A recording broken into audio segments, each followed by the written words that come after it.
Hello everyone. Ladies and gentlemen, the jury, online, wherever you may be, I say good evening, good morning, good afternoon.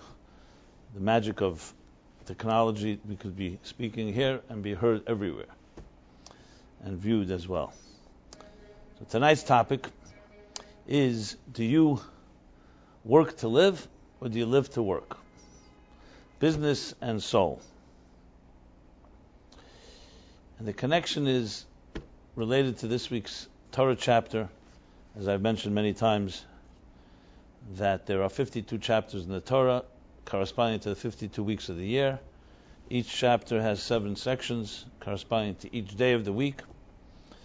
In effect, we have for every day a corresponding section of the Torah, being that the Torah is a blueprint for life. Torah comes from the word Hera, which means directive, guide, guidance. Think of it like life's operator's manual. So the Torah covers the spectrum of all time and space. And this week's chapter, Bahar, which is the next to last chapter in the book of Leviticus, as we shall soon discuss, talks about this big challenge, which today perhaps more than ever plagues us, the issue of our work, our identity, what are we identified by? So, when you ask most people, who are you? They give you their business card. The question I ask all of you is that what you do as well? Remember, your business card is not who you are, it's what you do. But it just captures the phenomenon that we identify ourselves by what we do. And we know much less about who we are than by what we do. Which, of course, begs the question, what is our true identity? And it's obvious, it's natural why we do that, because if we're immersed, consumed, most of the day with our work, and most of our lives with work, so at some point this becomes our identity, which is really a sad commentary on the human condition, because just like our work, there are all kinds of other forces that are not necessarily who we are, but these are the masks we wear, and then we become our masks. For example, money itself. Many people define their self-worth by their net worth. Many people define themselves by looks, by the way they project appearances, the package. The sizzle becomes more important than the steak. So what happens is that our inner personalities of who we really are and our potential and all that we're capable of gets buried under the surface of whatever it is that we're projecting. So this is a topic that is as relevant today as ever, but it's always been an issue because we have definitely 2 dimensions to ourselves, if not more, but at least 2, the outer you and the inner you. The outer you is the one, as I said, that you project, that people see. And the inner you, who you would be if you were not answering to anybody, if you did not have to live up to anybody's expectations, if you did not have any commitments, if you did not need to please anybody. What would we really be like? So this is the topic I want to address. And it's interesting, as I said, thousands of years ago, the Torah, this week's chapter, discusses directly this topic. And if you know the parsha, you may wonder where. Well, it's not even an obscure place. It's right at the beginning of the chapter. The chapter opens up and says that God speaks to Moses at Mount Sinai and says the following. Speak to the children of Israel and tell them. You shall tell them, when you will come to the land that I'm going to give you, that I'm giving you, this means the promised land, Israel. So you shall proclaim V'shav Sa'aret Shabbos LaHashem. You shall, let's see the translation they say here. The land shall rest a Sabbath to God. And then he continues and says, 6 years shall you sow the fields and prune your vineyards and gather in its produce. But in the 7th year you shall rest the land for God, Shabbos to God.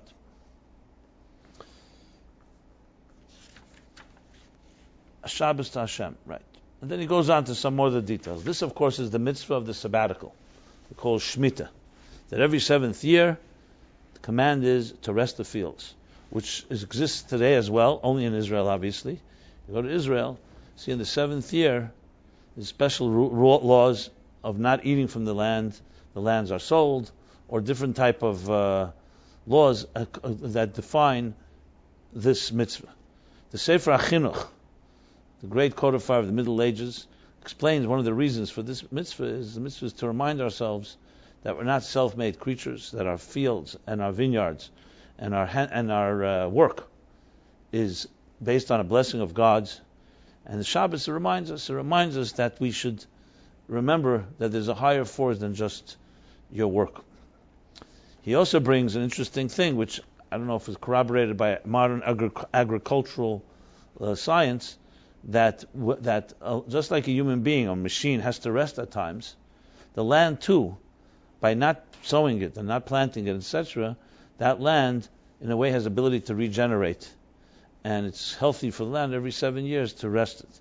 As I said, I would love to corroborate. If anybody has any information on that, please submit it and tell us. Let me know. But going back to this chapter, to this mitzvah, so the mitzvah is a simple mitzvah. It's similar to the mitzvah of Shabbos. 6 days you shall work, 7th day you shall rest. 6 years you shall work the fields, and the 7th year it shall rest. So it has many similarities. Obviously, the Shemitah year doesn't have the strict laws of a Shabbat of the week, the prohibition not work altogether. It's just not working the fields. And that's another discussion, the difference between the Shabbat of the year and the Shabbat of the week. But they have essentially the same principle. Principle is that you are not defined by the work you do. You're defined by the spiritual Shabbat that the work leads you to.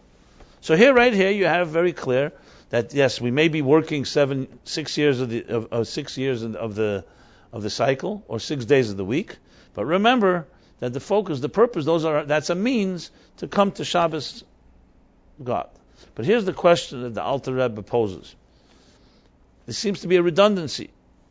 If he should have said, when you will come to the land, 6 years you shall sow the fields and prune the vineyards, and the 7th year shall be Shabbos. Why does he begin by saying, you'll come to the land, you shall rest the land Shabbos? And then he goes back and says again, 6 years, and again says, after 6 years, the 7th year. It would have been what would be missing if he just spoke in the sequence of 6 years and then Shabbos. Why do you need to bring a Shabbos before you talk about the 6 years? Because the fact is, they first needed 6 years of working before the Shabbos comes. And the answer he gives is also quite simple but also profound. And that is because in any given endeavor, you always begin with the purpose. You don't begin with a process. You begin, what is the purpose of coming to this land?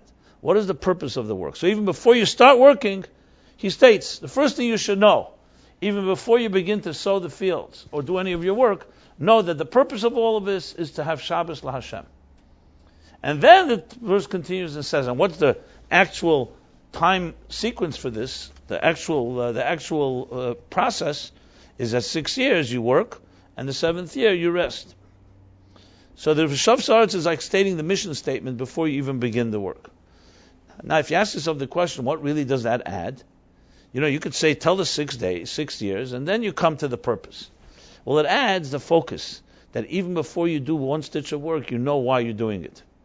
And you don't have to wait for 6 years to find out. So there's actually an interesting two opinions. The Shammai and Hillel in the Talmud disagree about many matters. Actually, their students disagree about many matters, but it originated from Shammai and Hillel, two colleagues. Shammai generally being more strict, and Hillel being more lenient, even though there are exceptions. So they have also a disagreement about Shabbos and the weekdays. There's a mitzvah that says you shall remember Shabbos. So the Ramban, Nachmanides, writes that this mitzvah is not on Shabbos itself. You don't need to be told on Shabbos to remember Shabbos. The mitzvah is that 6 days of the week you shall remember Shabbos. That you have to always remember Shabbos because it's the purpose of existence. So here's the difference.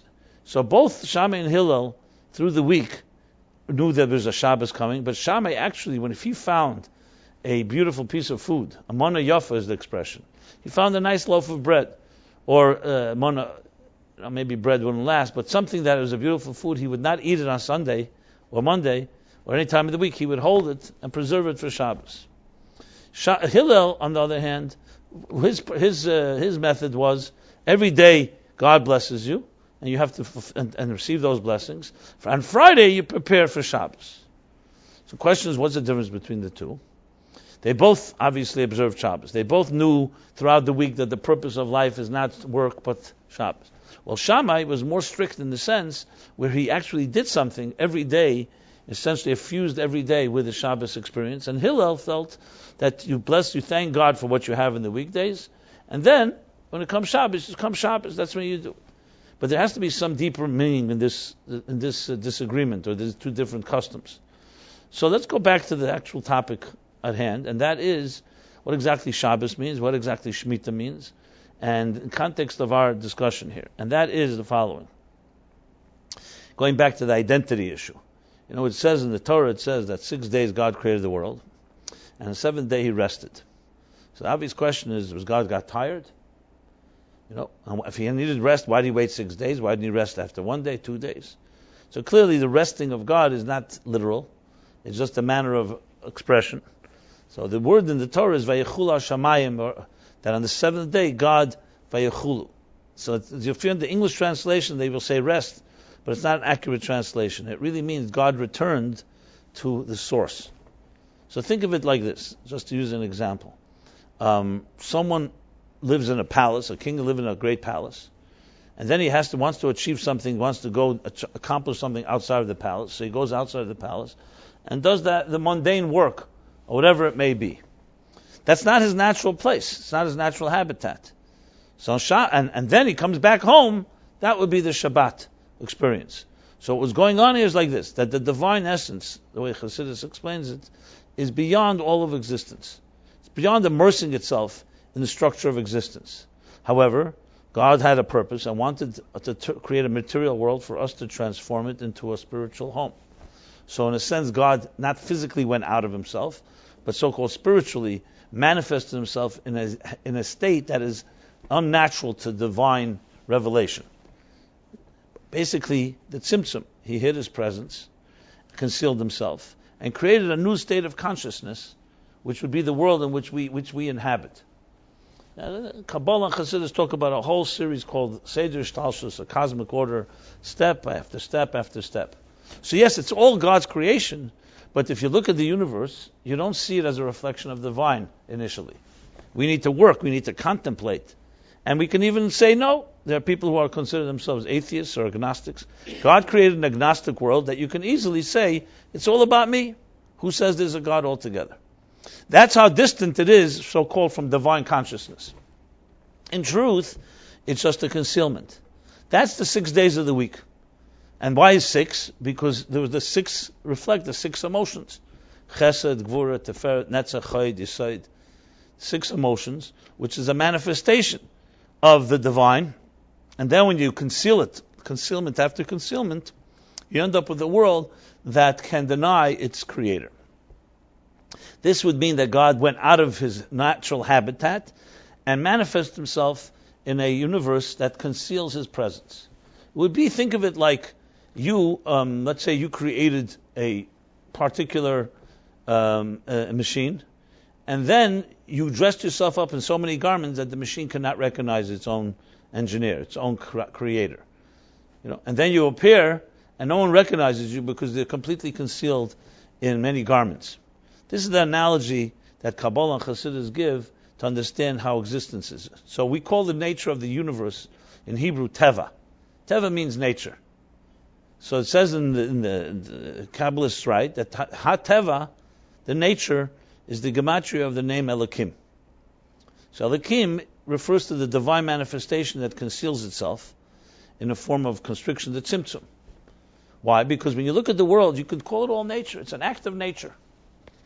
The Alter Rebbe says in Tanya that nature really is just simply a word we use when we have nothing we can't explain a phenomenon. We call it's the nature of the thing. What does that mean? When someone says nature, what makes it? How does that help us? And nature is an easy way to just replace nature. You could say it's an act of nature. You could say it's an act of God. In insurance policies, as I've often pointed out, they write acts of God. So I once asked the lawyer why. Right? Why acts of God? Because their reasoning is if you write acts of nature, they can leave an opening for a claim. Who says that the insurance company is not liable for the act of nature? But if it's an act of God, then God is responsible. So suddenly God is relevant when it comes to saving a few dollars. But all insurance policies they'll say a hurricane or other acts of God. Why don't they write acts of nature? This is what a lawyer told me. Because nature would leave it open. You could say, you know what? Why am I responsible for Hurricane Sandy? Maybe you should be responsible. But if it's God, so God is the scapegoat here. But regardless of that, nature is basically another word from the word teva in Hebrew also means submerged. And the reason for that is, imagine when you throw an object into the sea. It suddenly disappears. You don't even know it's there. As a matter of fact, if we didn't have cameras and we never went underwater, we would never know how complex the ecosystem of the undersea world is like. Today we know it's even more complex than all life on Earth. First of all, it's larger. 2/3 of the world is covered by water. Secondly, it's deeper. Everything that exists on land exists in water, the Talmud says. It doesn't say the reverse. You'll find in the water we find species, sea cucumbers and sea lions and sea horses and so on. And there are species in the water that do not exist on land, not even anything similar. There are more species in the water than there are on land.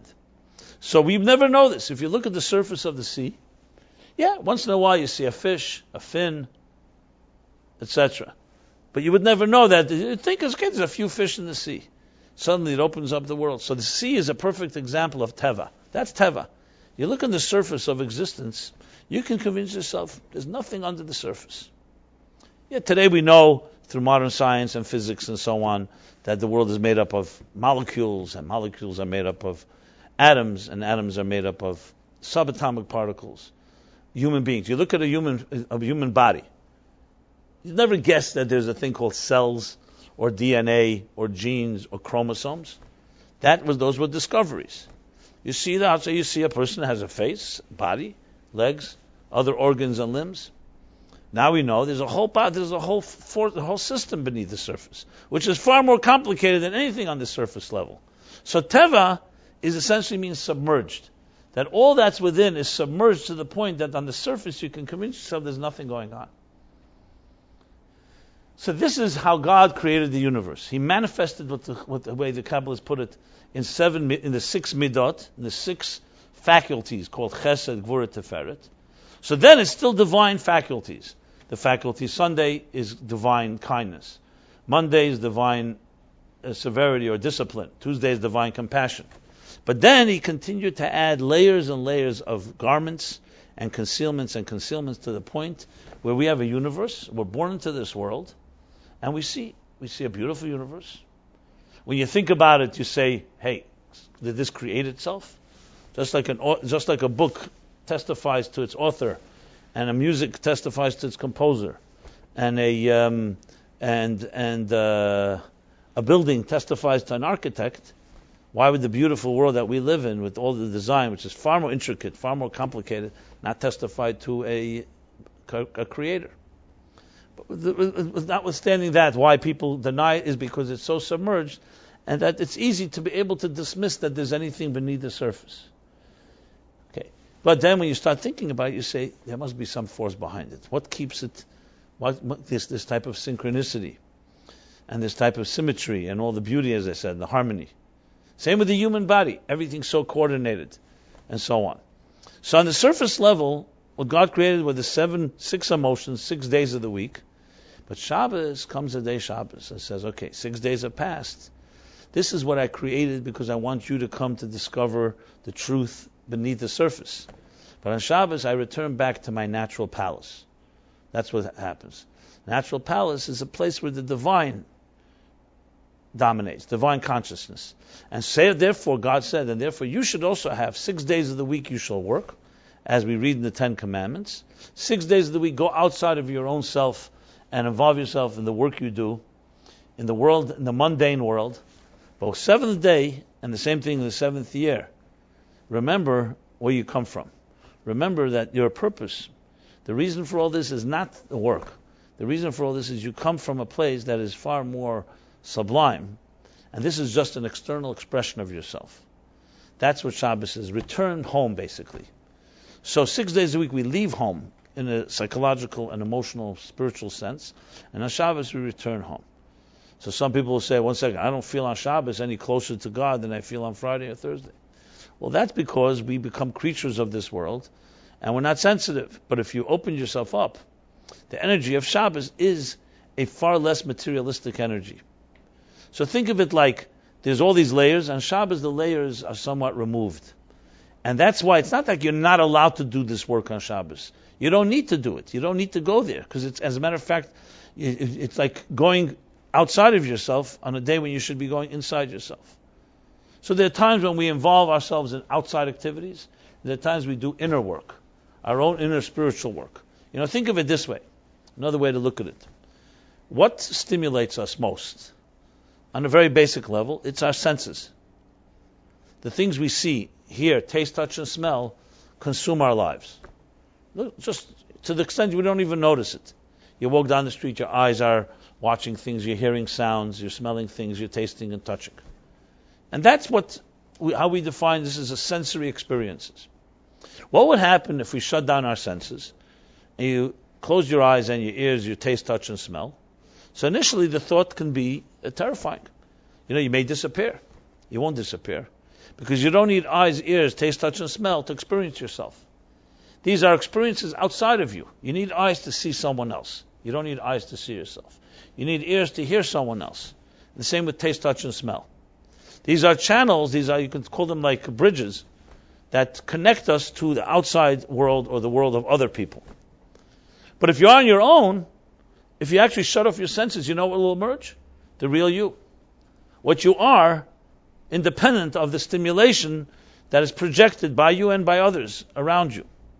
That's an example. 6 days of the work, immerse in the sensory experience, and get involved in producing something and creating something, whatever work a person does. And on Shabbos, return to a place that's suprasensory.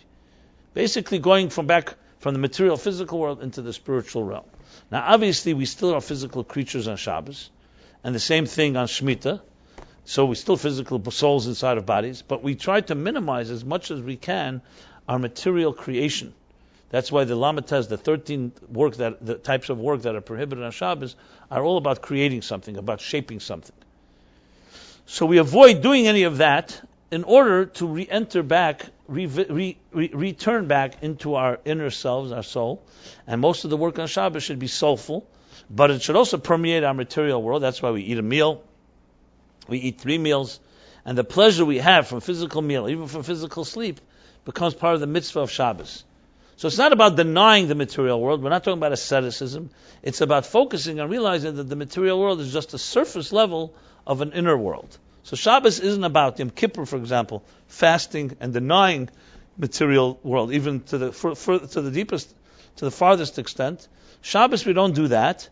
We just avoid the creation of things, the shaping of things, all that those 39 types of work symbolize.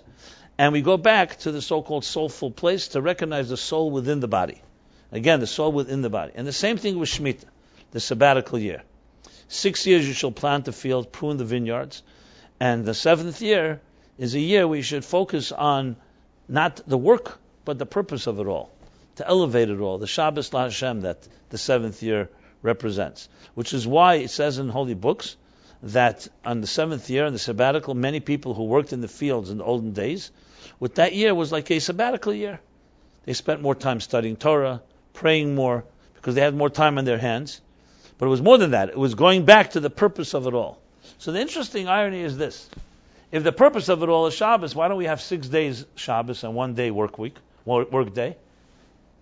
Because, which some people would enjoy, because the purpose is to transform the world. The purpose is not to just enter the Shabbos experience. So you have once a week, 1/7 of the week to remind us of the purpose. But the bottom line, that's no achievement to live on a Shabbos level all week long. The achievement is to live in a material world and not forget and remember what the purpose of it all is. But what happens is the material world hijacks us. And hence we will show someone our business card when you're asked who you are, instead of focusing on really who you are. And the obvious reason, as I said before, is because we're immersed in it so much. So it becomes our identity. But a second important reason is because that's how we were educated. Many of us were never told that you have a soul. So how do we identify ourselves? By what we see, by what stimulates us, by instant gratification, by the immediate physical, material world which we see around us. If someone told us beneath this there's a whole layer of energy, just like beneath the sea there's a whole world, it's a different way of looking at things. We're really not told. Once in a while we may hear about it, but we're not trained to think that way. When we become adults and we start looking for a higher purpose, then we start saying, hey, there must be something behind this, behind the curtain. But it's not something that's so naturally taught to most of us. As a matter of fact, we're taught to indulge and master the surface level of life. So to the point that we don't think about that, the whole purpose of life is not material existence, it's to reveal the spiritual within the material. And that's why the Torah begins, V'shav Saaretz, as soon as you come to the land, before you begin one stitch of work, even before the first day of work, right away, never forget that before you enter the work, remember there's a higher reality called Shabbos, L'Hashem, a spiritual reality beneath it all, and now begin working. And then afterwards you actually will keep the Shabbos, the sabbatical year. But it's critical, your consciousness should be your head should be in the right place. Which explains a very fundamental question. And that is, if God wanted to create us as adults, why didn't we just pop out of our mother's womb as 20-year-old adults, 25-year-old adults? Why do we need to go through the whole process of childhood and being vulnerable and defenseless and having people watch over us and protect us, all the hassle that comes with that? Why not just create adults? Science won't ask this question because science takes the reality and that's how it is. But the Torah asks such a question. Why? Because God created it all. He could have created it a different way. Simple as that. Science can't make that statement. Science says we come to understand the creation as it is. We've studied the phenomenon. But why is it that way? Now, I understand it makes sense that everything progresses. It's a much more natural thing that you're not just only 25 years old. But still, what's the logic behind it all? And one of the answers for this is, besides the obvious answer that, yes, God wants it to be in a progressive way, that you grow into an adult, you don't just become an adult. I should add to the question, by the way, that Adam and Eve, it says in Medrash, were created as 20 years old. When they were created, they were not children. They were 20-year-old adults already.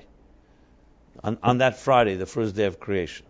So why not do it with everyone? So besides the obvious answer, which is God wanted a progression that a person learns and works their way up. You don't suddenly become an adult. You have to work at it. You get educated. But there's still a deeper reason, because you could ask that question as well. You could say, give them 25 years. And it's not 25. When you're 25, you have everything you need, and you grow from there. But you're already a mature adult. The reason is because we want to have a stage that's earlier before we enter into the material world.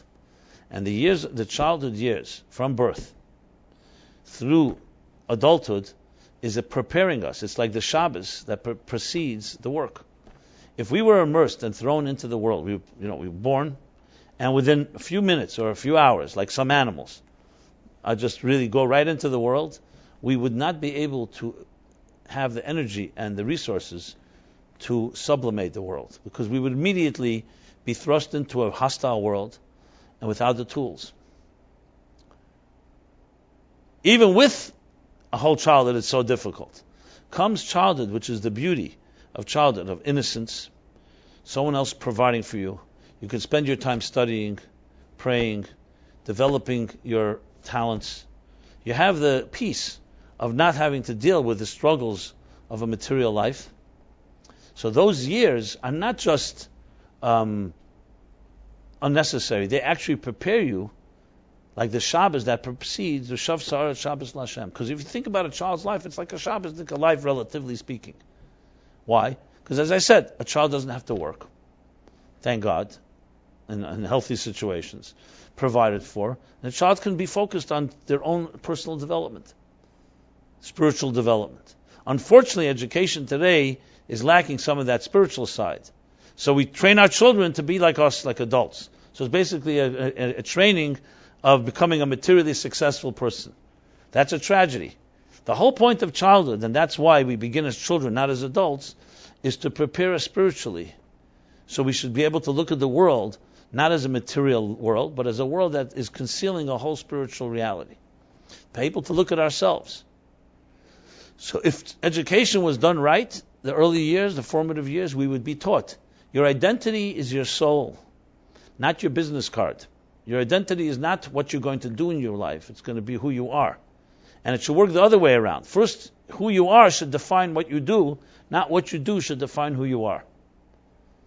But, as I said, in most cases, and we see it all the time, when you ask most people what is their identity is usually a sum total of the parts of their life activities. Their job, maybe their family, their achievements, their outside, external accomplishments. Where in truth, if you just think logically, what should identify a person? Should it be the circumstances around you that identify who you are, or who you are should define your circumstances? But we are victims of circumstances, product of circumstances, because no one taught us, at least most of us, that it begins from within. Now, when I say it, it seems so obvious. Everyone knows that if you want to get to the bottom of anything, you have to begin with the personality of that entity, and then you figure out how. Like they say in design or marketing, form follows function. So if you go, for example, to a graphic designer, or you go to a marketing consultant, or you go to anyone that's going to do a campaign for you in any possible way, so or they develop a website for you, the first thing they'll ask you, what's the soul of your organization, of your company? They're not going to start coming with designs, they'll say, based on their impression. They want to know from the guts, from the inside, what do you represent? What is your function? Tell me your function, then I'll create a form around it. Imagine it'd be the opposite. You go to a great artist and they come back and say, here's a great logo. You say, one second, but that logo doesn't fit my mission. So change your mission. They say Groucho Marx said once, I have my set of principles, very firmly. And then he looks around sheepishly and says, and if you don't like them, I have another set. That often is what happens. We become very mercurial, and our values become very arbitrary and changing based on what people expect. Think about how many times have you changed your position because people didn't like it. Why? Because you're working from the outside in instead of from the inside out. What is a self-confident human being? Ultimately, someone who knows very clearly who they are, is confident of that, and then figures out how to express that. And if someone doesn't like it, so either they'll be diplomatic and find a way to express it, but they're not going to change who they are because someone doesn't like it. But let's be honest, we live in a world of conformity. We live in a world where we want to be accepted. We want to please. We're pleasers. And many of us don't have that strength of character and identity to say, this is who I am. Yeah, many of us may have pride, we may have egos. That's not what I'm talking about. Ego, pride, arrogance is not a sign of knowing what you want. That's just a sign of maybe fighting for your turf. A really secure person works from the inside out. They find out what the function is, form, and then they look to the function. First you start with the what, then the how. You don't say, how are we going to do it? First, what do you want to do? You want to do this, then it's one type of how. You want to do that, it's a different type of how. And I can give 100 examples where we make these mistakes all the time. As a speaker, I'm invited very often to speak places. So I ask the host says, so what do you want to speak about? Or what are you used to speaking about? So, I have a list of topics I've spoken. I always say the same thing. I say, it depends what your audience wants to hear. I don't mean the message, what topic they want to hear. For example, if an audience is like a certain young age where they're interested right now in relationships, well, you're not going to talk to them about retirement, right? It's like they say, that you have to have, there was a chassid who was blessed by a Rebbe, by the previous Chabad Rebbe, that he should always know what to say in the right time and the right place. And they asked him, what does that mean? So he said, to say to somebody good morning at night is not in the right time. To say to somebody good morning while they're sitting in the bathroom is not the right place. So it's about, you have to know the what before you know the how. So I say, find out from your community what they may be interested in, what topics are bothering them. And very often, I know it may sound shocking, but many people, hosts who know their community, don't even think of it. They say, that's a good idea. I say, go to the people who may be coming. I'm not living in your city. I don't know what's going on. Obviously, if you leave it up to me, I'll try to find something relevant. There's always relationships, pain and suffering. Then the top 10, the top 2 topics that I can tell you is always, number 1 is love, marriage, sexuality, intimacy, relationships. That's 1. And number 2 is pain and suffering. I once told this to a program director, and they said, there's not 2 topics, it's the same topic. That's another discussion. My point is, of course you can find, but it's always healthier to know what. And then you say, okay, how are we going to achieve that? And my next question I always tell the hosts is, what do you want to accomplish? What do you want people to go home with? And again, people look many times at me strange. They say, well, what do you mean? You know what to do. I said, no, what do you want? Do you want them to go home and write you a check? Do you want them to go home and start keeping Shabbos? Do you want them to go home and come to a class? You want them to, there's so many things that they could be doing. So usually they say, all the above. Okay, fine. My point that I'm trying to say is that we often we begin with the how and haven't thought about the what. That's why in any good business plan, any normal business plan, begins with an executive summary, with a mission statement. What is your mission? What is your objective? Every paper we write, the first thing you learn, the ABC 101 of writing a paper. What is the purpose of this paper? So you say in the beginning, the purpose of this thesis, of this paper, this dissertation, is to achieve A, B, C. And then you begin saying how you're going to achieve it. I remember when I wrote Toward a Meaningful Life. So Toward a Meaningful Life, that's the title of the book. Every line of the book has to satisfy that promise. That in this book you will learn how to develop a life toward a meaningful life. So even though it sounds so obvious, I guarantee you, look at projects you do, very often you get stuck in the middle of a project, and then you say, why am I doing this in the first place? It's critical to understand the what before the how. The form follows the function. Function first, then form. You could say soul, body. But if you look at our lives, most of us work the other way around. I need to make a living. So we start, okay, what job should I find? And see what comes your way. Sometimes an opportunity comes your way. Sometimes you're lucky. Sometimes it's an accident. Suddenly you drop into this. And your life becomes to be defined from the outside in. Outside circumstances define who you are. And that's when you give people your business card. When they ask you, who are you? Here's my business card. How many of us really know how to work from the inside out? Here's my identity. I understand it well. And now I'm going to figure out my life. And that answers the question I asked earlier. Why did God create us in a way? Why not just make things a lot simpler? Instead of coming out of our mother's womb as little babies who are vulnerable and needy and weak and dependent, etc., and all that comes with that, let everybody be adults. Let babies be born adults. Like Adam and Chava, Adam and Eve in the Garden of Eden. It would seem so much more efficient. Parents could go right back to work once the baby is born. It's not a baby anymore. Baby can take care of itself. And you actually have in the animal kingdom, you have creatures like that. I think, I once saw, kangaroos, there are many, that within hours of when they pop out of their mother's womb, they're already on their own. Some are actually sent away. Other creatures doesn't work that way. There's a nurturing period. So the answer, one of the primary answers for this is because before entering a hostile world, if you come in as an adult, you would be unprepared. So the early years are formative years, from birth till the day when we leave our homes and we build our own lives. We are meant to prepare spiritually to find out who am I before I go out to change the world around me. So you may ask, okay, so then why Adam and Eve were not created as babies? Well, the answer is because they had no parents to teach them. One of the answers. There's a funny question they asked whether Adam and Eve had a navel. They call the Adam Arishna Gahata Pupik. You ever wondered this question? Why? Because you know a navel is a belly button, comes because of the umbilical cord. Now Adam and Eve were created by God without an umbilical cord. So the question is whether they had. So in Kabbalah it says Tabura de Adam Kadman, that they have a navel for other reasons. The point I'm making here is that part of the process of preparing a child to go into the material world is the education and the nurturing and the love that parents give. So God could have created a miracle. That you're 25 years old, you're born 25 years old, and you're already nurtured and educated and all ready to enter the world. But then, that defeats the whole purpose. The purpose of existence, as I said earlier, is V'shav Sa'aret Shabbos L'Hashem, that to transform and recognize the inner forces that make this world be the spiritual forces. But that's something we have to recognize and learn.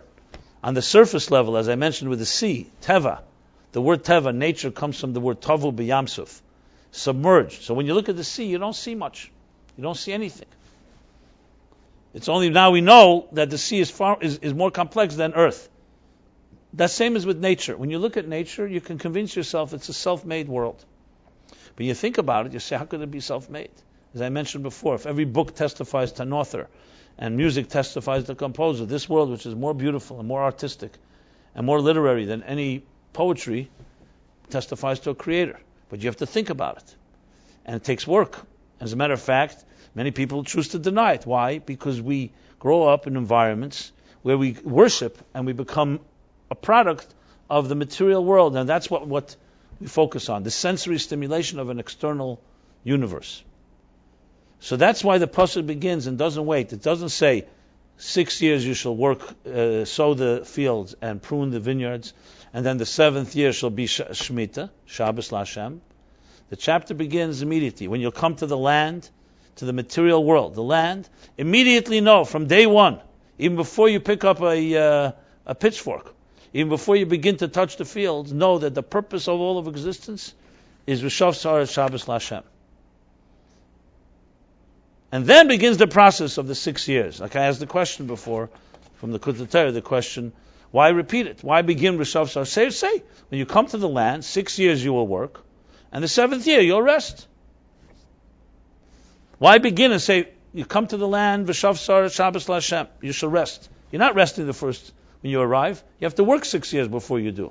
Because you begin right away with a form follows function. So right away we're told, what is the mission? You come to the land, don't start working. First know, why are you working? And this is like a critical component. If we all grew up in this way, before we became immersed in the material world, before we earned the first dollar of our lives, we were infused in knowing that the whole purpose of existence is not the surface, the 6 days of work, but the soul within it. What would the world look like? What would we look like? Look at the young children. They don't understand even the value of money. Some people see that as a deficiency. And I submit here that's not a deficiency, thank God. Why don't they see the value of money? If money is so powerful and so important, why don't 1 or 2, 3-year-olds see the value? As a matter of fact, the only way they learn the value is when they see their parents worshiping the golden calf. Why? Because it's not natural. Money is just a tool. It's a means. As important as it is, and the whole world runs, the money makes the world go around. And the Wall Street Journal is just a newspaper that sees everything through the lens of finance. And the New York Times, it does as well, but it's just a little more masked in news. Why don't children who are natural creatures appreciate it? Why do they have to be taught? Because it's a superimposed reality. If you ask children, what do they value? If they could speak, love, nurturing, truth, sincerity, all the qualities that, unfortunately, as we get older and start worshiping the outer world, become weaker and compromised. So children are born with that pure sense of enchantment, naive, fine, they don't know the world yet. And before they enter this material world, you're preparing them, and that's why God made it that way, that they should be trained and educated to know what the soul looks like before they learn about the body. Before they learn about a world of money and a world of business and a world of work, they should learn about the purpose of it all. Sadly, we adults have created the child's education, and we've teaching children to become material adults, when in truth it should be the other way around. So if you look at the Torah guidelines for education, you'll see it's all about focusing on the child's inner soul, how to serve God, how to find out what your mission in this world is about, the different obligations you have to make this world a moral place, a virtuous place. That's the focus. You're not teaching children how to build a career. Why? Because career is not the center of existence. That's a means. As I said before, we work from the inside out. First the what, then the how. To give children, for example, let's teach you how to use a hammer and a screwdriver and give them a whole tool chest. The question is, why do I have a tool chest in the first place? So the first focus in the first early formative years should be on understanding yourself, Then you can go out and find your soulmate. If you don't know your own soul, how could you find your soulmate? But sadly, we live in a world, and I can testify to this, you meet people, very good people, excellent people, but have no clue about this. Their lives are defined by what they do. And their lives become a sum total of their accomplishments, of their failures, of their achievements. It's not who they are. And if you ask, who are you? Most people have no clue.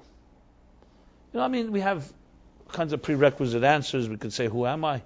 Yes, I'm a person who will find love in my life. I'm not suggesting there aren't some answers, but it's very weak, very not sophisticated. But what you do, we can talk about all day. I'll tell you what I do. I'll tell you about my business and my conquests and my achievements. We have a whole list. Who you are, which is, as you think about it, really should be the other way around. Who you are should identify what you do, not what you do should identify who you are. So this is very simple English if you want to understand what Judaism and Torah came to teach us. It was not to teach us what to do. Teach us who you are, and therefore what you do will be informed. As I said before, you go to a graphic designer, you go to a web developer, you go to anyone that's going to come and has to create a package for you. How will your message, your PR and marketing message to the world? The first thing they ask you is, what is the soul of your entity, of your business? What do you want to achieve? And they'll study it for months, if not whatever it takes, to understand what is it, the guts, the inner guts of what you want to accomplish. Because form follows function. First we need to know the soul of what you do, then we can build the body and say, okay, that's what you want to do. So now, here's how we will project it. We'll make this design, this logo, this marketing campaign, this distribution plan, etc., etc. When it comes to business, most people know this as business people. Why? Because it's again about the money. When it comes to our personal lives, most of us do not apply that same logic. Because, again, we become identified by the activities of this world, about the material world. So the Torah begins with Shav Sara Shabbos Lashem. The first thing you have to know is the purpose of your life, the mission of your life. And yes, it's more difficult to teach an adult than a child. Because if you teach it to a child who has a clean slate, a dry sponge, and they don't yet have preconceptions, then they grow up with a very basic foundation. So what are the first things we teach children in Jewish education, in Jewish Torah? We teach children the first thing, Torah Tziva Lanu Moshe. This is the Torah that God commanded Moses, that became inheritance by Rosh Kehilas Yaakov. We teach children Moda Ani. Every morning you wake up, remember you have a soul. Your soul was returned to you. You go through the list of the early education, and I'm not talking now mechanical. Think about the logic, the psychology. It's brilliant. You're basically teaching a child the purpose of his or her life, whether it's through prayers or through mitzvahs or through how they dress. They should know that you're God's messenger to this world to bring light into a dark world. You're God's messenger to a material world that's a hostile universe, not to become part of it, but to transform it. And when that message is not conveyed, the child sadly will slowly become part of the world instead of part of the agent that changes the world. And it's a big, think about it, the consequences, the stakes are high. Give birth to a child, and it's in your hands as a parent to determine, are you going to give your child to learn about, to educate the child to learn about him or herself and her purpose in this world, and then let them enter the world with a set of tools that is directed from inside out, or you're just going to teach the child to become part of a material world and just another part of the problem instead of being part of the solution. You think about it, I'll just give an example. We live in a world, there's a lot of illness and disease. So many people who go study medicine and doctors feel, besides maybe the financial incentives, they also feel they want to be part of healing this world. What do you mean by healing it? That they learn medicine, they learn healing techniques. So once they become practicing physicians, people come to see them, they can help them build a healthier life. Physically healthier, psychologically healthier, a higher standard of living. So if there's disease, how to fight disease, how to strengthen the immune system, how to make healthier people. So it's a very altruistic vision. As I said, it also has financial benefits, so there's all the incentives there. Not everybody gravitates to becoming a doctor. You need to have certain personality for that as well, etc. But I'm just giving you an example. Now let's talk about it from a Torah point of view. Think of it this way. Every one of us was given a mission to be somewhat of a spiritual doctor. What does that mean? That wherever you come, whoever you meet, you're there to help improve their lives. So if they even have a simple conversation, you can have a conversation with someone and it's a neutral thing. You'll leave the conversation just like you came in, nothing changed. You can have a conversation where you become more miserable after you speak to that person than before, less hopeful, more pessimistic. Or you have a conversation with someone and you leave that conversation feeling hopeful, optimistic, more confident. That is what we were sent to this world to be, sometimes called lamplighters. Ner Hashem nishmas adam. The flame of God is the soul of a human being. Ner mitzvah v'torah are. Mitzvahs and Torah are compared to lamps and lights. And our goal is that when you meet someone, in some way to ignite some of their fire inside of them. Beautifully stated, very poetic, but also a real lesson in life. You take a cab, so you can say nothing to the cab driver, or you can say something kind. You never know. You're sitting there, somebody at a commute, you go to a party, you meet a stranger, a friend. Imagine thinking your life, wherever you meet, you have to ignite some little flame. Ignite a spark. Not the worst thing in the world to be a person like that. I'm not saying it necessarily for reward or just to feel good, but that's the role we play. Neiros lahoyer. To be a flame that illuminates and that warms other people. So ask yourself the question, when people come in your proximity, do they feel warmed, cold, or indifferent? There's three options. Like the guy that said, the pollster came to the guy and says he's taking a poll. Are you Democrat, Republican, or undecided? So he says, I think I'm undecided. Like the guy that says, I used to think I'm indecisive, now I'm not so sure. That's but that's also an option. That's also an option. So that's what life is about. If you want to use it in Kabbalistic terminology from the Mekubalim and the Hasidic masters, we are here to elevate sparks. Each of us is allocated a certain amount of Nitzutze Kedusha. Sparks. What are the sparks? So the Kabbalah Chassidus talks about Shviras HaKelim, that there was once an orderly world, then it was called Toihu, where this Kelim, the vessels, containers shattered. Not physically. Think of it metaphorically. And we're here to collect the pieces. So this material world is a very chaotic world. It's not an organized world in the sense everything is aligned towards divine purpose. There's a certain shattering, a certain fragmentation in our lives. And if you want to have a proof of that, just make a list tonight of everything you did today. And tell me how many things you can find connected. So our purpose in the world is to come into a fragmented world and bring Hashem Echad. The most basic of all liturgy, prayer in Judaism, Shema Yisrael, Hashem Elokeinu, Hashem Echad. To reveal the divine unity in a fragmented universe. B'chol d'rachecha de'eyu. In all our ways we should know God. Not just when we do mitzvahs and Shabbos and Shemitah, but in all our ways. Even when you're walking down the street, even divrei reshus, things that are so-called neutral, that are up to you, not a commandment and not a prohibition. You walk down the street, what you look like, how you behave. You're a walking agent of God's. Are you going to make a Kiddush Hashem, or are you going to make, God forbid, the opposite? Are you going to sanctify God's name, or desecrate God's name, or neither? I always give the example. You come, let's say it's a hot day, you're very hungry, you pass by an apple tree. You happen to like apples. That's why some people I use apple tree, they say, hey, I don't like apples. So I say, okay, fine, call it a peach tree, a plum, whatever you want. It's like the difference between the Shlemiel, Shlemazel, and the Nudnik. The Shlemiel pours out soup on the Shlemazel's lap, and the Nudnik keeps asking, what kind of soup was it? So apple tree is not a must, it's just an analogy. You can use any tree that you like. Okay, comes an apple tree, and the apple is so juicy, you're hungry. So you have three options. You either can move on and ignore it. You could grab the apple off the tree and just indulge in your own hunger, and that's that. Or, as the Torah says, you take the apple sensitively off the tree. Make sure it's a proper food to you to eat, kosher and so on. All apples are kosher, but you get the idea. And you make a blessing on the apple. You don't just indulge. Why? Because the apple was created by God too. And it could be waiting there from the beginning of time for you to make a blessing on it. And thus be elevated.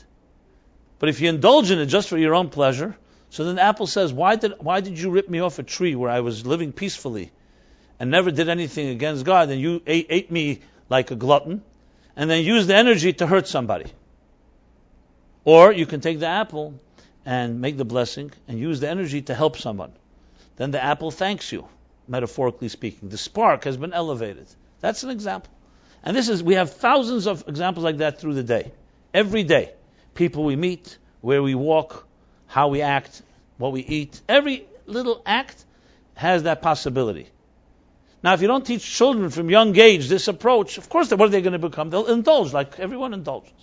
They see a world, I'm hungry, I want to eat. Just to use an example. So we say, no. A cup of water, Baruch Atah Hashem, you bless God, Shahakol Niyeh B'Dvarei. What does that mean? That everything was created through B'Dvarei, through His word. You're teaching the child that in the water there's a spark.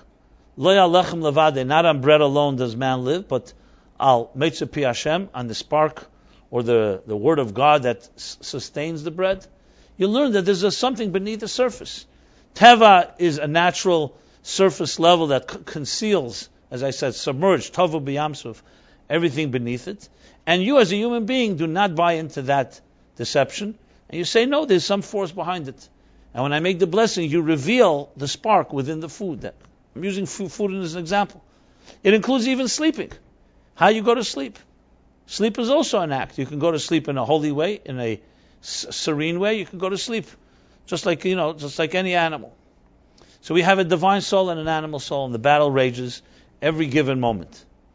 And that's why we begin with Shav Sarah. Before you enter the material world is a very powerful place.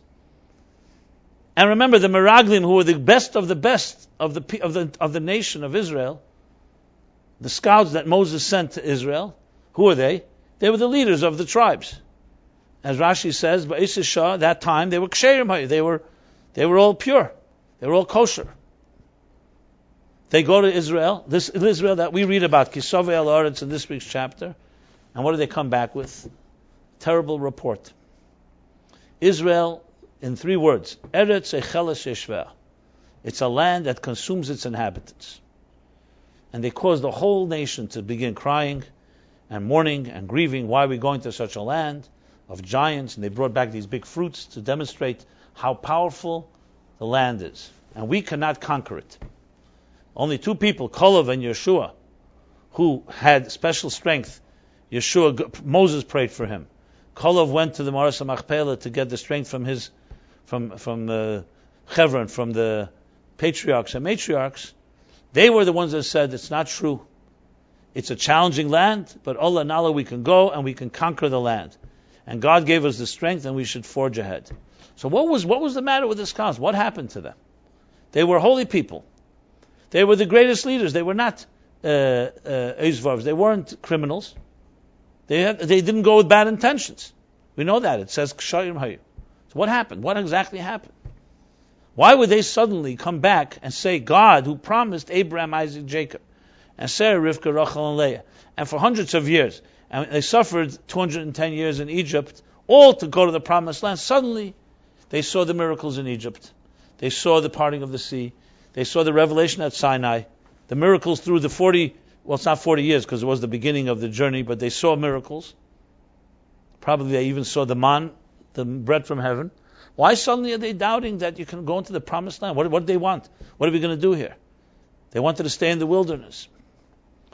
So different commentaries, but the one that is probably most I don't say most, like easiest to understand is very simple. They were spiritual people.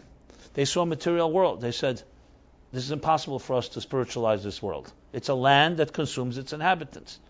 I don't think there's a better 3 words to express Wall Street, the marketplace, and all the challenges of a business world. It consumes its inhabitants. You may enter it and say, I'm going to be better, I'm going to be more virtuous, I'm going to be kind, I'll be charitable. And you see man after man, woman after woman enters the business world and more or less becomes corrupt one way or another. I'm not going to say across the board. Obviously there are people that are not, and there's also measures and levels of it, but most people get compromised in some way. And yes, you need to have very high standards and strong sense of purpose. And most importantly, an answering to a higher authority. Because, why shouldn't you cheat a little if no one's going to catch you? Why shouldn't you be a little deceptive? Who are you answering to? I understand if the deterrent is being caught, and obviously there all the deterrent is the punishment. That's a good enough reason. But let's say you're not going to get caught. For every corporate scandal that has been caught, how many are not caught? Think about the percentages. The answer is only if you really know deep inside of you, v'shav sa'aretz, that the whole purpose of this work and this money is for a reason. It's not yours. It was given to you as a gift for a purpose. Well, the Meraglim saw this material world and they said, we don't want to go to Wall Street. We don't want to go to the marketplace. We want to stay in the kollel. We want to stay in the yeshiva, study, pray. Why do we have to impose on ourselves such a challenge where we doubt whether we'll be able to overcome it? So it was coming from a very pure place, actually, the argument. But their sin was no one asked you. God did not ask you whether we should go. God said, figure out how to go. And that was their sin. They stepped the boundary. They decided we can't do it. That would be like a soul telling God, I don't want to go down to earth because I can't conquer this world. The world is too corrupt for me. No one asked you whether. We asked you how. And al korcha chatachai, God commands, imposes, and what's the word for it? Coerces the soul to go down to earth, and that's the purpose. But when you go down, remember your purpose. Don't forget. That's not the land. When you come to the land, remember the purpose. So there's very good reason that we can avoid that. But that's the purpose of existence.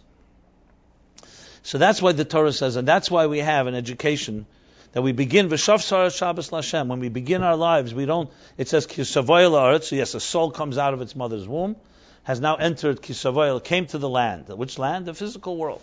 But it doesn't begin by working in the world. It begins first by slowly eating from nursing its mother's milk, slowly acclimating itself to a material world, step by step by step. And if done right, the education of the child will infuse it with such spiritual power that when it finally has to begin the 6 years of working the land, it is infused with v'shav sa'aretz, is infused with a mission, knowing that this whole world is created not for me to become part of it, but for it to become part of me. The world is a playing field for us to come and elevate it, not to become trapped by it. Like I said, the difference between you work from the inside out. First you define who you are before you figure out how to do things, what to do. First who you are and then what you do. Unfortunately, most of us begin with we know what to do, and that defines who we are. We become a product of our activities. So, what's the solution practically? Well, if it's young children, the solution is to make sure that not just mechanically, but you teach them from the youngest of age why they're here, what this world is created for, and that the day comes when they start facing this hostile world, they have enough tools to deal with it. For the rest of us that are already adults and we're already on the merry-go-round, flying at 90 miles an hour, obviously it's a little difficult to just stop it all. So you have to find oasi. We have to find little pockets to pause. That's why we have a Shabbos every seventh day. That's why we have a Shemitah every seventh year. To teach us, something. You're immersed in work. Take a day and discover this is the real purpose. And here there are two ways to do this. This is the Shammai Hillel argument I mentioned before. So the Talmud says that Shammai, when he motza mana yafa, if he found a nice, beautiful piece of food, even on Sunday, he would set it aside and eat it for Shabbos. Fulfilling Zocher Shem Shabbos, that even on Sunday you have to remember Shabbos. Hillel said, Baruch Hashem Yem Yem, that every day God blesses us. So if you find a good piece of food on Sunday, make a blessing on it and eat it. Same on Monday, same on Tuesday. On Friday, you begin Misha Tarach Berev Shabbos, Yechel B'Shabbos. On Friday, you begin to prepare for Shabbos. So what's the essence of their disagreement? They both obviously kept Shabbos. They both remembered that the purpose of existence, even Sunday, Monday, Tuesday, Wednesday, Thursday, Friday, is Shabbos. They both knew that for sure. So why did one do it in this way and one the other way? So let me maybe answer that with a story. They tell the story. It was Binyamin Kletzker was a chassid of the Baal HaTanya, Alter Rebbe. He was called Binyamin Kletzker because Kletzk is like a klotz, like he worked with wood. So they called him a man, the wood man. Okay, he was a businessman, but he was also a chassid, and he was a Yireh Shamayim and dedicated. So, like any good businessman, he would make his accounting, and he would write down, income expenses for the month of January, Tishrei, Cheshvan, Kislev. For every month, he had his calculations, and then when it came to the bottom, the sum total for the year, he wrote, instead of writing a number, he wrote, Ein Eid Milvade. There's nothing but God. So the question is asked, in other words, he realized the whole purpose of his business is not the wood, it's not the money, it's God. And the money has to be used for godly purposes, not just for selfish purposes. So the question is asked, if he was so saturated and permeated with that divine type of consciousness, then why on each line didn't he write? He should have written Tishrei instead of a number. He should have written God. Ein Eid Milvade on every line. Why only when it came to the bottom, the sum total, did he write it, and not on every line? So the answer is obvious, because if he wrote it on every line, he doesn't belong in business. He belongs in the yeshiva, maybe. He's a batlin. Because Masa Matan Ba'amuna. According to the Torah, you do business, you have to do it ethically. You have business, you have investors, you have customers, you have clients, you have partners. You have to have a cheshbon, din v'cheshbon, an honest din v'cheshbon. Here's what was what the expenses. Here's the income. But if you talk about the sum total of it all this is a means for godly purposes. Ein Eid Milvade, nothing but God. And here maybe we can explain the difference between Hillel and Shammai. Shammai, as I said, was more extremist than Hillel. Generally speaks, that Shammai was more severe. The famous story, let's say the potential convert comes to Shammai, teach me the entire Torah standing on one foot. So Shammai kicked him out, saying, that's ridiculous. You can't teach someone the Torah. The Torah is a big, complex work. Came to Hillel, and Hillel told him, Ada Olach Sani, what you dislike, don't do unto others. This is the entire Torah, the rest is commentary. Now Shammai and Hillel were both holy men. They were both sages. Shammai didn't know that. But Shammai demanded more. Like you find in the Talmud, you find Rabbi Gamliel, the Chacham, you find different arguments where they received students that are Teichei Kibar. There was some had a condition for a student to enter yeshiva. The inside and the outside have to be consistent. No hypocrites, in other words. And they were tested. So you can imagine less students were accepted. Rabbi Gamliel said no. Even if a student is not Teichei Kibar, which means he's not completely consistent, his inside and outside are not exactly consistent, you still accept it. It says, in that day, how many more seats were added in the yeshiva? Because the standard was lower. So the question here too, who's right? The answer is, it's just two attitudes. One is a stricter attitude with higher standards. Shammai made that point. You need to know that as well. And Hillel took an approach, let's find a way in for him. So Mada'aluk Sani. But then he has to go study the Torah. Hillel was not trying to suggest that it's enough to study Torah standing on one foot. We know Hillel sacrificed his life to study Torah. There's no way he's suddenly saying the entire Torah is one law.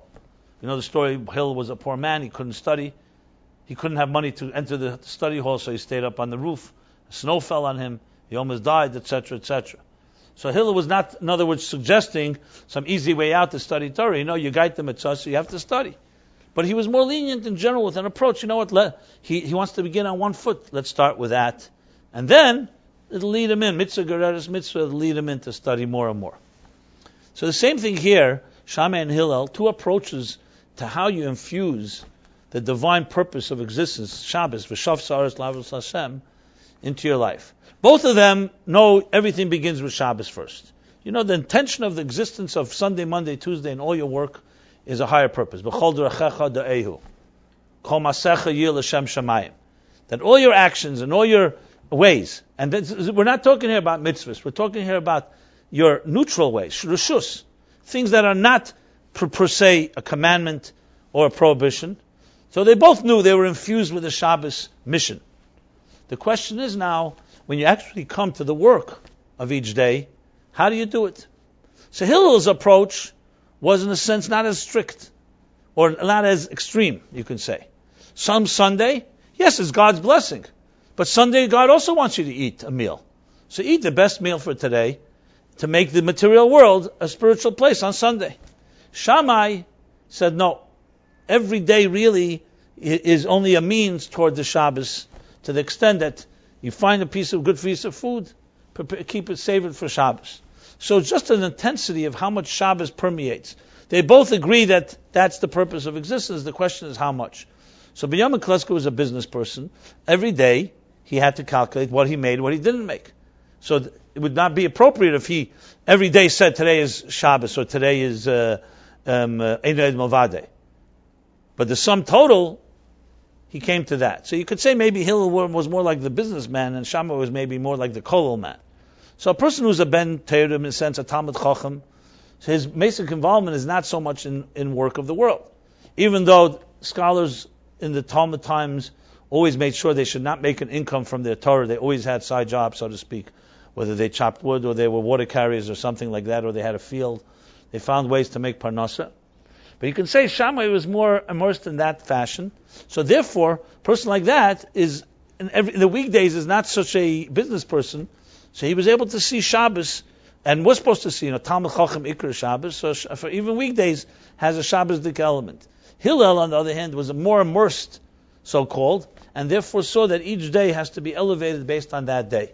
And you can't say which is deeper. Each has a quality that the other doesn't have. Hillel's approach is that we need to permeate the world with the Shabbos spirit. Not just say everything is Shabbos-dik. The world needs to be transformed. And you have to work on the terms of the world. But then there are people who work the other way around. That's why it's a partnership. Yisachar Zvulun. Someone say, what's the purpose of existence? To be Yisachar, the scholars, or Zvulun, the business people? So we know they made a partnership where Zvulun said to Yisachar, I will support you, which is the basis of charity and tzedakah to yeshivas and so on. I will support your study, and I want credit for the study. Why do you need both? Because we live in a world where you need to be reminded. Number one, we need the purpose of transforming the world. That's what the business people do more. And not that the scholars don't have that, but they have it on a lesser level. And then you need the scholars that elevate the world to a Shabbos-dik level, where when you're immersed in business, you may not have the time and the focus and the concentration. But the partnership is complete. And if you look in the pasuk where it says, Smach Zvulun b'tzeisecha, Yisachar ba'elecha, that's a blessing that Moses gives to the tribes before the end of his life. So it says, Smach Zvulun b'tzeisecha, starts with Zvulun. That Zvulun should be celebrating as they go out. What's tzeisecha? Going out of their home into the weekday, into the workday. And what's Yisachar ba'elecha? Yisachar spends inside, Ayalecha, in the tents, like it says, Yaakov is Yeshiv Ahalim. Yaakov is involved in the study. Esav was involved in being a warrior. Esav, in a holy way, would be being a warrior in order to transform the world. But you need both, and they both overlap. So in a sense, you could say that Hillel is more like a Zvulun b'tzeisecha. When you go there, you need to do the business on ethical terms. You can't just not focus on your business. You need to focus, but you need to know that the purpose of it is Shabbos. And Shammai, let's call it more of a Yisachar ba'elecha. So every day when he found something that was a piece of food, he right away put it away for Shabbos. So there's different approaches in the extent of how much you permeate the material with the spiritual. But at the end of the day, no matter which opinion we follow, it's always V'shav Sa'aretz comes first. The education of our children. Even in our own lives, what's Bikurim? The mitzvah of Bikurim, another Kisaveh. Just like Kisaveh al-Aretz in this chapter, it says when you'll come to the land, it should be Shabbos Lashem, and then 6 years you shall sow the field and prune the vineyard, and then again Shabbos. The same thing later in Parshat Kisaveh, there's actually a chapter called, when you will enter the land, what does it say? You shall bring Bikurim. You shall bring the first fruit offering. What's the first fruit offering? The same idea. That when you plant a new field, besides just waiting after 6 years Shemitah, even right when you plant it, right away, the first fruit that emerge, you shouldn't consume. You give that as an offering in the temple. Which is a general rule. Bikurim comes also from the word Bechar, firstborn. So we see, in fruits, the first fruit, In children, the firstborn male has a particular law, based on the story in Egypt and so on. Pidyon haben and so on of the first. You have even B'char Behema, B'char Chamor, animals. The first animal that's born, if you own animals, livestock, also have to be redeemed. Because the first of everything, you have to focus and remember it's not yours. It belongs to God. And that then infuses the rest of what you have with godliness. You see it also in our day. When we wake up in the morning, what's the first breath? Your conscious breath, what should it say? Not get on a phone for a business meeting, not turn on the television, not a newspaper, not even take a shower. Moida ani lefanecha. It says, asum miyad, kishenir mishnasei. Immediately, as a person wakes up from sleep, immediately. That's the reason, by the way, we don't have Hashem's name in Modani, because you didn't even wash your hands yet. But immediately, what do you think of? God. That God just returned my soul to me. Why can't you wait 5 minutes? Because beginnings define everything. The beginning of everything. Even today in the houses of Congress, they begin with a prayer in the morning. A prayer before every session. Because when you begin with a mission. Then you get involved in the details. You could say in sports stadiums they start with a national anthem. I'm not going to compare it, but it's the same idea that you always focus on the purpose before you get into the function. Before you get to the form, you need to start with the function. First the tzura, then the chemer. First the soul, and then the body.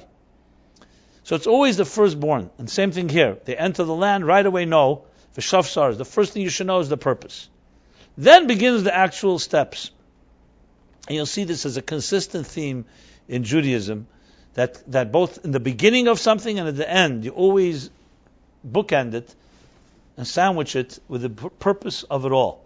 And even with that, we see how difficult it is to keep our heads above water and to remember. Lev Yitzchak Berditchever once made an announcement in the middle of a Tuesday in Berditchev, in his town, that all men, women, and children should gather to the shul. Okay. Everybody heard Lev Yitzchak Berditchever says that, so there must be a decree in heaven, some gzeira in Shamayim, we got to abolish, whatever. And they closed the stores. Everybody came, men, women, and children, all packed in the shul. 3:00 exactly, the dot of Yitzchak Berditchever comes out, and he bangs on the bimah like this and says, I want everyone to know that there's a God in this world. There's a Rebbeinu Shleilim in the Welt. I want you to know there's a God in this world. And that was it. And he left. And that's the punchline, by the way. That's the story. I know people always wonder, so what? Well, that's the what. Why do you have to remind them? Because that's how it is. We live in a material world. And as many reminders as we have, it's still not enough. You know, someone said to me once, why are there 613 mitzvahs? There's so many. So I said, they're not, as you could ask why there's so many, there's so little. Based on how many distractions we have, and based on how we're immersed, even with 613 mitzvahs, we got problems. Because we live in a world where God created an agnostic universe. He concealed it exactly like Teva. Like the sea conceals everything underneath it, nature conceals. You look around, you can be distracted, and you can forget there's a God. So it's something that has to be remembered. So the Torah says, I give you first, children will be born to you. Kisavei al-aretz, as soon as they come to this earth. Remember, in their mother's womb, they learn their entire Torah. That's what's happening, by the way, Rachel, to you, right? So the best yeshiva of all is a mother's womb. Because it's not based on any schools and boards and committees and bureaucracies and corruption. The best yeshiva is 9 months when you spend in the mother's womb. You're learning Torah straight from an angel of God in the purest way. No politics. What do you think about that? So we all begin with a very good schooling. But then consciously we're made to forget. As the Talmud says, the angel comes and makes shh. That's why we have a cleft over our lip. And we forget, consciously. But it still remains embedded in us. Now the child emerges into this world. And it's up to us parents. First thing is, Kisavei al-aretz, teach the child about its soul. Remind it about what it learned in its mother's womb. So when it grows up and finally enters into a world that's not so divine, it will be strongly armed and have everything it needs in its arsenal to fight the battle. That's the healthiest approach. Now that would be like the fundamental foundation to any education. An education that's infused with that. teaches children who you are, what kind of soul you have, what strengths you have, the tools you have, confidence, self-esteem, the whole works. Imagine what the world would look like if children were educated one after the other like that. Unfortunately, as I said, it doesn't work out usually that way, either because parents themselves don't know or they don't do the job right. So now children are adults, and now we have to sometimes begin as adults to think this way. So that's why we have Shabbos, we have Shemitah, we have all these reminders that tell us to recalibrate our mindsets, to focus on what matters. Now, obviously, as I said, when you're in the rush hour, in the rat race, it's very difficult to just stop. But we must do that. There's no other way. We don't have to wait for a crisis, God forbid. Because when crisis comes, when your business fails or something else doesn't work, God forbid, then suddenly you wake up and say, you know what, what's your priorities? We don't have to wait for that. So the Torah teaches us, as I said, Modani, or the beginning of a year, Rosh Hashanah. Why the beginning of the year? Because when you start something new, you start with a new bang, with a new enthusiasm, with a new sense of hope. It's like a new leaf. You turn a new leaf. It's a new chapter. Rosh Chodesh, new month, a new week. All these things give us hope. A new day. Modani, as I said. All about starting right. So V'shavsa, as soon as you come Savei La'aretz, whether it's every morning when you wake up, or Kisavei La'aretz every year when the new year begins, or every month, or the birth of a child, all these should be infused immediately with V'shavsa, with the soulful cognizance and consciousness, which is the force that will allow what you do be defined by who you are. So, in this final analysis, when asked the question, do we live to work, or do we work to live, I think the answer is quite obvious. Most of us live to work, unfortunately, because work takes over. It's the predominant amount of time that we spend is work. So we live to work. Wake up in the morning, work. I go to sleep early so I can get to work the next day. Everything orbits around work. The Europeans like to say Americans live to work and they work to live. The question is what their living is like. It's another discussion. But what does it mean to work to live? Work to live means work is a job. God sent your soul to this earth. Sheish shanim taseh malachtach. Sheish shanim tizeh sedecha. Or sheish shanim yomim taseh malachtach. 6 days you shall do your work. 6 years you shall sow the land. All for a purpose. To spiritualize it and to refine it and turn it into a mishkan. V'shachanti b'seicha. To take the material world and turn it into mishkan. It's a very different approach. So two people could be working. One thinks work is the end and they live to work, and the other person knows work is a means. It's a purpose. You were sent there. It's a mission. It's your mission. And never forget that Shabbos is the center of it all. And that's what I just said is a fundamental difference. It's not just a nice different wording whether you work to live or live to work. Work to live means that the inner you defines yourself, not what you do, not your activities. So I hope some of these words will help us all somewhat refocus and not wait, as I said, for a crack or a break to have to do that, and take this message personally. It's a tremendous lesson in life on all levels, whether, as I said, children, ourselves, focus. And you'll see almost every self-help type of program, every spiritual exercise, yogas, whatever it is, all come down to this point. To get out of the rat race, to get out of that whole rush hour and create space. Create some spiritual space, create some peace. And we have it, the original Shabbos. What was Shabbos? Shabbos and Menucha. A day, an oasis in time that allows you to focus on the inner life instead of the outer life. Not to escape it, but to go back to it with a new energy, recharged batteries. So maybe everyone have a very Shabbos-dika week, whether it's the Shammai style or the Hillel style, but never forget the purpose of everything that you're here for. And it's not easy because we get stuck in the means and we think that's the end. It should be a Shabbos-dika week in the spiritual sense of the word. One of the Chassidim once came to the Frierdiker Rebbe, and it was the middle of the week, and he said, Rebbe, I'd like you to say a Maimer Chassidus. A Maimer Chassidus was a formal Chassidic discourse. And the Rebbe says, I only say Chassidus discourse on Shabbos. So this man said, when I come to you, the Rebbe, it's Shabbos for me. And the Rebbe went and dressed up for this and said the discourse. So Shabbos is the physical day of Shabbos. There's also a spiritual sense. There are times when you have a moment in the week where you could say it's a Shabbos-dika moment. It's a moment that lifts you up to another time and space. Obviously not halachically in the technical sense of it, but in the spirit of it. And we say when Mashiach will come, will be Yom Shekulei Shabbos Menucha L'Chayalam. The whole world, all the time, will be Shabbosdik. And of course, then Shabbos b'Shabbate, Shabbos will be on a higher level than that. So maybe everyone have this type of infusion of Shabbos in your life, and not just, I don't mean that in just the sense of sleeping late and eating shont. Today, some people follow Shammai, they're already eating shont on Sunday and Monday, Tuesday. It's the opposite actually. Shammai put it away for Shabbos. They're bringing the Shabbos into Sunday. Someone said, I live Shabbos 7 days a week. Comes up from Yerushalayim, right? They've mastered that art? No? Only from Wednesday? Oh, okay. Yeah. Today there's mikvahs, you go to the mikvah, there's a chunk waiting for you right outside, so it's all taken care of. It's a Tayamel Chaim Zohar. It's a taste of the Geula. Anyway, so everyone should have this type of week, a good week, a pleasant week, a week of simchas and joy, and only good news. And until next Wednesday, Philip, who's my dear colleague and student for so many years, what do we call him, the spiritual boogie woogie mystic, something like that, gives his Thursday night class. I encourage you to contact our office to find out more details. It's a very mysterious class. We all never know exactly where it is, but if you contact us, we can let you know. I know people like mysteries, and this class, on the other hand, is right here and online, of course. And please stay in touch if we can be of any help.